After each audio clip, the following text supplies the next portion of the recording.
Bonjour et bienvenue sur cette chaîne Science sans spoiler. Dans la vidéo précédente, nous avons considéré deux expériences de propagation de la lumière. Dans cette vidéo aussi, nous allons considérer une troisième expérience. Alors vous voyez comment on procède dans ce jeu. Donc on essaie de comprendre la propagation de la lumière. Et pour cela, on considère des cas de plus en plus compliqués. D'abord, on a regardé la lumière qui passe de A à B par une ligne droite. Ensuite, on a considéré le cas un peu plus compliqué d'une réflexion par un miroir. Et on a vu qu'il prenait le chemin le plus court. Et que ce chemin le plus court, ça restait aussi une description correcte de quand la lumière va de A à B directement. Et ce qu'on va faire maintenant, c'est ajouter, considérer d'autres cas, des cas de plus en plus compliqués, et puis essayer chaque fois de trouver si l'explication qu'on avait avant, ou la description, ou la loi qu'on avait avant semble violée, on essaiera de la corriger ou d'en trouver une autre. Mais l'idée, le but est d'avoir une loi de propagation de la lumière qui décrit tous les cas qu'on considère. On ne veut pas donc avoir une loi dans un cas, une autre loi dans un autre cas. On veut essayer de trouver une loi qui soit valable dans tous les cas. Comme on a réussi à le faire tout à l'heure, entre ça, ce cas-là et ce cas-là, finalement, la loi que la lumière prend le chemin dont la distance est la plus courte est valable dans les deux cas, explique à la fois la propagation là et la propagation, la réflexion par le miroir. Et maintenant, donc, j'aimerais considérer un troisième cas qui est celui de la réfraction. Vous connaissez, vous avez sûrement remarqué que quand on regarde un objet, un bâton dans l'eau qui sort de la surface, le bâton a l'air cassé, alors qu'il n'est pas cassé. Donc ça, c'est une illusion qui est due au fait que lorsque la lumière entre dans un change de milieu, par exemple de l'air, disons qu'il y a ici de l'air et là il y a de l'eau, la lumière passe de l'air dans l'eau, son angle d'incidence en général va changer. Enfin, son angle, elle a un angle d'incidence quand elle touche la surface de séparation entre l'air et l'eau. Et puis ensuite, elle va continuer dans l'eau avec un autre angle. Il va y avoir un changement de direction. Et la question est comment est-ce qu'on peut maintenant décrire, enfin une loi, avoir une loi pour cette propagation lorsqu'on change de milieu, qui sont aussi valables quand on change de milieu, tout en étant valables aussi pour le mouvement direct et puis pour la réflexion sur un miroir. Et là, je vais vous donner un indice. Ce qu'on remarque, avant de donner un indice, il faut d'abord remarquer que donc ça ne suit pas la ligne droite puisqu'il y a un changement. Si ici il y a la surface de séparation entre l'air et l'eau, par exemple, cette surface de séparation, et ici il va y avoir un changement d'angle. Donc ça ne va pas continuer simplement tout droit. On n'a pas simplement une ligne droite. Et puis ceci peut s'exprimer, ça ne va pas s'exprimer non plus comme étant le chemin le plus court, parce que pour aller du point A au point B, avec cette ligne de séparation entre l'air et l'eau, le chemin, disons la distance la plus courte, ça serait quand même cette droite. Donc il va y avoir une autre loi, et ce que je vous suggère ici, c'est de pour chercher cette nouvelle loi, il faut songer que vous avez besoin d'une loi qui se ramène à la distance la plus courte. Dans les cas, comme on l'a étudié précédemment, où il n'y avait pas de changement de milieu, où on restait dans l'eau, on restait dans l'air, dans le vide, mais on ne changeait pas de milieu. Et donc, vous voulez que ça se ramène à ça, mais que ce soit différent quand même lorsqu'il y a un changement de milieu. Et l'indice que je vous donne, c'est vrai que c'est un exercice quand même là assez difficile, mais l'indice que je vous donne, c'est de rester aussi proche que possible, enfin de rester relativement proche de la règle qu'on avait avant de la distance minimum. Donc rester le plus proche possible, ça veut dire, avant la règle c'était la lumière prend le trajet dans la distance. Pour aller d'un point A à un point B, la lumière prend le trajet dont la distance est minimum. Eh bien, ça va être quelque chose d'analogue, mais ça sera peut-être pas la distance, ou bien ça sera peut-être pas minimum. Enfin, c'est sur ces deux éléments qu'on peut jouer si on veut modifier cette règle de façon un peu minimaliste. Voilà, je vous laisse appuyer sur pause et réfléchir à cette question. Alors, je vais vous donner un indice supplémentaire. C'est une question effectivement très difficile. La vitesse de la lumière n'est pas la même dans l'air et dans l'eau. C'est quelque chose qui a été démontré expérimentalement. Elle est en fait plus faible dans l'eau que dans l'air. Alors, avec cet indice supplémentaire, je vous laisse appuyer sur pause et réfléchir encore un petit moment.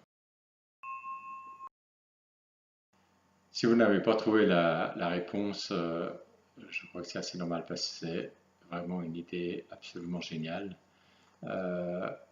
Celle qu'a trouvé Fermat, puisque c'est lui, le Fermat le même Fermat que celui du théorème de Fermat, c'est lui qui a trouvé la solution à cette question.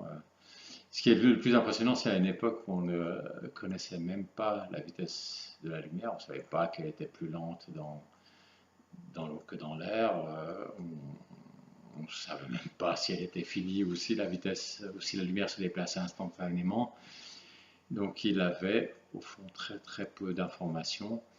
Et c'est Fermat qui a trouvé que la réfraction suit la loi selon laquelle la lumière, quand elle va d'un point A à un point B, mais qu'elle doit traverser, changer le milieu, par exemple être dans l'air ici, dans l'eau ici, elle va suivre le chemin qui prend le moins de temps, donc qui est le plus court, non pas en distance, mais qui prend le moins de temps, dont le temps est le plus court pour aller de A à B.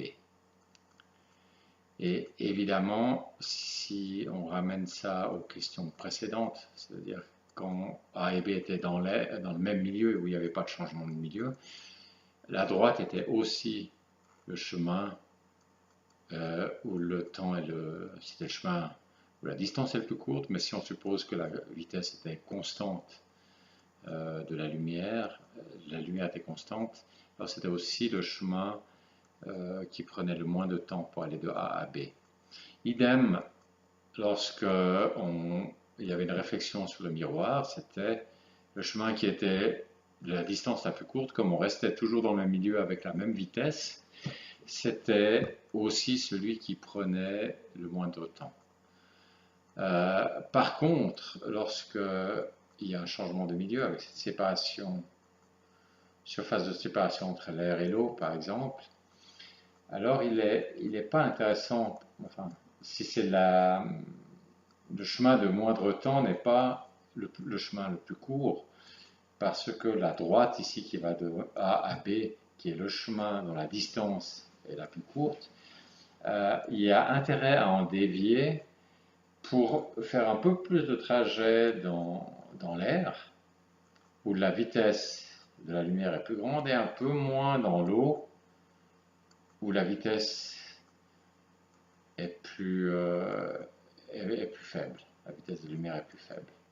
Donc, comme il y a une différence de vitesse de la lumière dans les deux milieux, on a intérêt à rester le plus longtemps, pas le plus longtemps possible, mais plus longtemps dans le milieu où la vitesse de la lumière est plus grande et moins longtemps dans le milieu où la vitesse de la lumière est la plus lente. Évidemment, ça ne veut pas dire non plus qu'il faut essayer de minimiser cette distance ici, parce que pour faire ça, il faudrait beaucoup rallonger la distance qui est faite dans l'air. Il y a un certain moment où ce qu'on gagne en rallongeant la distance dans l'air ne vaut pas le temps, enfin ce qu'on perd en rallongeant, la distance dans l'air ne vaut pas le temps qu'on gagne dans la distance dans l'eau.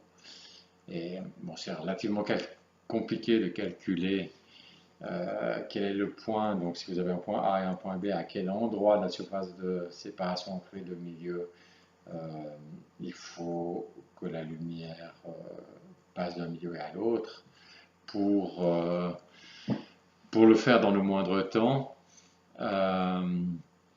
C'est justement Fermat qui a calculé ça à l'époque et il s'est rendu compte que effectivement, ce qu'on observe empiriquement, les angles que fait la lumière quand elle passe d'un milieu à l'autre, ça peut s'expliquer avec le principe de moindre temps.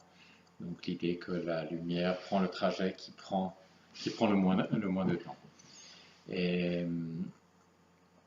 donc là, on a quelque chose d'assez génial au fond. C'est-à-dire que ce troisième exemple paraissait très différent des autres et remettre vraiment en question la théorie qu'on avait avant, c'était la théorie de moindre distance. Et finalement, il y a une autre théorie qui permet d'inclure les deux exemples qu'on avait avant, mais d'expliquer aussi ce troisième exemple. Là, l'effort que l'on fait, c'est un effort d'avoir une même explication pour tous ces phénomènes, donc direct, réflexion, réfraction. Et maintenant, on en a une, c'est-à-dire la lumière va de A à B par le trajet qui prend le moins de temps. Et ça, c'est l'outil, disons, puisque nous avons toujours notre boîte à outils, je dirais c'est l'outil que je nommerais unification. Donc on essaie d'avoir une explication unifiée de différents phénomènes. Et alors vous avez peut-être entendu parler que maintenant les physiciens cherchent une théorie, une grande unification. Alors là, c'est peut-être une petite unification, on unifie la question de la réflexion et le cas de la réfraction, mais même ces exemples, même s'ils sont plus petits, montrent bien l'intérêt d'essayer d'avoir une vision unifiée. Ce que ça signifie exactement, c'est-à-dire qu'on essaie d'avoir une même loi qui s'applique à différentes situations. Et l'avantage d'avoir une même loi, disons, il y a premièrement le fait que si pour chaque situation vous inventez ad hoc une loi, ça sera très difficile à prouver que vous avez tort, parce que vous pouvez chaque fois dire oui, mais dans ce cas-là, ça fait comme ça, il y a une autre loi, ça suit une autre loi. On ne pourra jamais montrer que vous avez tort, ce qui est peut-être agréable, puisque on peut partir de l'idée qu'on a toujours raison, mais au fond, c'est pas très convaincant. C'est-à-dire, si on peut jamais montrer qu'on a tort, ça veut dire qu'on peut pas jamais montrer non plus qu'on a raison. Donc, il y a intérêt à pas avoir une explication ad hoc pour chaque phénomène, mais à essayer d'avoir une explication qui s'applique à de nombreux phénomènes. Et si cette explication est fausse dans ne serait-ce qu'un seul phénomène, ça veut dire que l'explication ne s'applique pas à tous ces phénomènes. Et donc, c'est une explication qui est facile à attaquer. Et si elle, malgré le fait qu'elle soit facile à attaquer, elle résiste à ces attaques, on observe empiriquement qu'effectivement elle s'applique à tous ces phénomènes, alors ça devient relativement convaincant. Ça ne veut pas dire que l'explication est forcément correcte, parce qu'il peut toujours y avoir une nouvelle situation où en fait on découvre qu'empiriquement elle n'est pas satisfaite.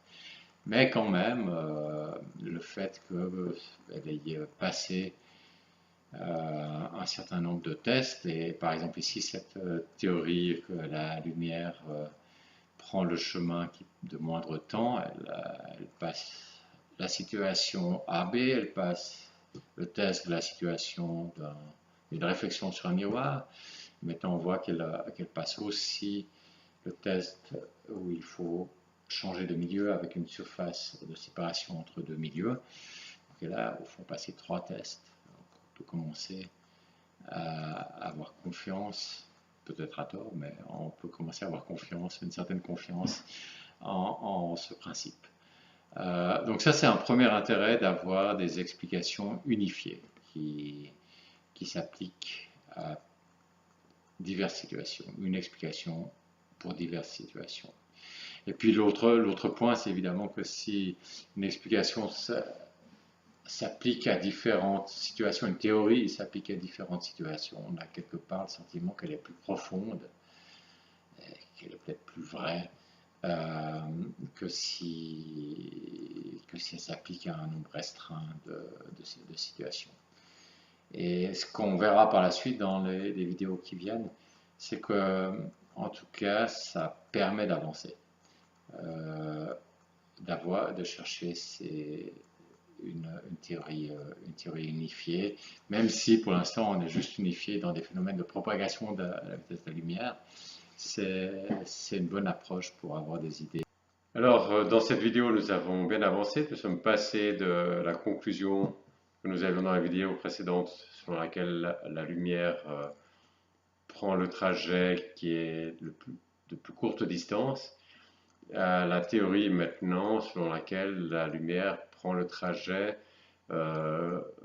qui prend le moins de temps pour aller d'un certain point à un autre point. Et nous allons continuer à explorer dans les prochaines vidéos cette théorie pour voir si elle est correcte ou bien s'il faut la modifier. Voilà, j'espère que cette vidéo vous a plu et que je vous retrouverai dans la prochaine vidéo.